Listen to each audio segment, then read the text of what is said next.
یہ عامل مسلسل 7 دن تک اس کے ساتھ بدکاری کرتا رہا۔ سامعین کرام، ایک ویڈیو دیکھی میں نے سجاد نعمانی صاحب کی، جس میں انہوں نے ایک واقعہ بیان کیا ہے۔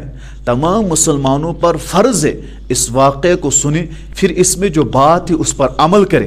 آپ دیکھیے کہ کتنا نقصان ہمارے معاشرے کو ہوا اور اسلام کو ہوا۔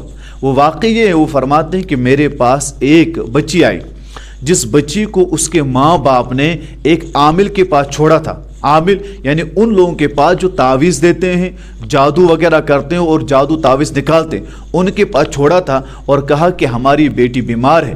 اس عامل نے کہا اسے 7 دن ہمارے پاس رکھیں، پھر لے جانا۔ یہ عامل مسلسل 7 دن تک اس کے ساتھ بدکاری کرتا رہا۔ وہ بیٹی جب اپنے ماں باپ کے پاس گئی، ماں باپ نے کہا پھر لے کر چلتا ہوں۔ اس بیٹی نے کوشش کی میں خودکشی کروں گا، لیکن اللہ تعالیٰ نے اسے بچا لیا۔ اس نے اپنے ماں باپ سے کہا میں تمہارے سامنے ہاتھ جوڑتی ہوں، آپ مجھے زندہ جلا دو، لیکن اس کے پاس نہ بھیجیں، کیونکہ وہ میرے ساتھ یہ حرکت کرتا ہے۔ کیونکہ آپ یہ ایک ہی واقعہ نہیں، ایسے اکثر واقعہ ہے۔ اس بہن نے یہ بھی کہا کہ اگر میں اس کے خلاف آواز اٹھاتی ان دنوں جب اس نے میرے ساتھ یہ حرکت کی، تو اس نے کہا کہ میں آپ پر جادو کروں گا، ایسے جنات کو بھیجوں گا جو تمہیں بیمار کر دیں گے، تم سے عقل چھینیں گے اور تمہیں روڈ پر راستے میں ننگا کر دیں گے، کہ اس وجہ سے میں ڈری۔ اور پھر اس نے یہ واقعہ بیان کیا ہے۔ یاد رکھو مسلمانوں، یہ صرف ایک واقعہ نہیں، ایسے ہزاروں واقعہ ہے۔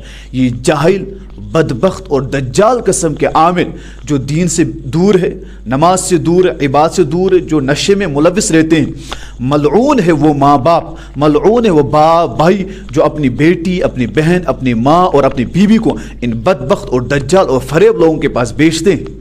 ذرا سوچئے، اس طرح کے جاہل طبقے کے لوگ، اس طرح کے گمراہ لوگ آپ کو ملیں گے۔ یاد رکھیے 100 میں سے 99% ایسے عامل ہیں جو گمراہ کن ہیں، جو بدبخت اور دجال ہیں، جو فرعون سے بھی آگے ہیں، جو اس طرح کی حرکتیں کرتے ہیں۔ آپ دیکھیں اس طرح کے عامل ملیں گے، آپ کو نہ نماز پڑھتے ہوئے دیکھیں، گندے رہیں گے، جادو، یہ جو لوگوں کو تعویذ کرتے ہیں تو حرام ہے۔ اگر کوئی بندہ لوگوں کو جادو کرے گا، تعویذ کرے گا، ایسا شخص تو دائرہ اسلام سے خارج ہے، ایسے شخص کا تو جنازہ نہیں پڑھا جائے گا، ایسا شخص تو مسلمانوں کے قبرستان میں دفن کرنا جائز نہیں ہے۔ اس طرح کے بدبخت اور جاہل قسم کے عامل موجود ہیں۔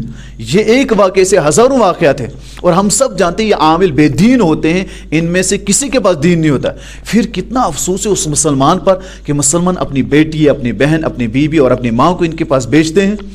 ذرا سوچے مسلمان، ہوش کے ناخن لے اور سوچیں کہ کیا ہم اس طرح کی حرکت تو نہیں کرتے، ان کے خلاف آواز بھی اٹھائیں۔ اس طرح کی جاہل بہت ملیں گے آپ کو جو اس طرح کی حرکت کریں، بدکاریاں، پھر ان کو گلے لگاتے ہیں۔ سوشل میڈیا ویڈیوز آتے ہیں کہ گلے لگاتے ہیں، ان سے ہاتھ ملاتے ہیں۔ لعنت ایسے پیر پر اور ایسے عورت پر جو ان بدبختوں کے پاس جاتی ہے۔ اللہ تعالی ہم سب کو ان بدبخت اور جاہل عاملوں سے محفوظ رکھے۔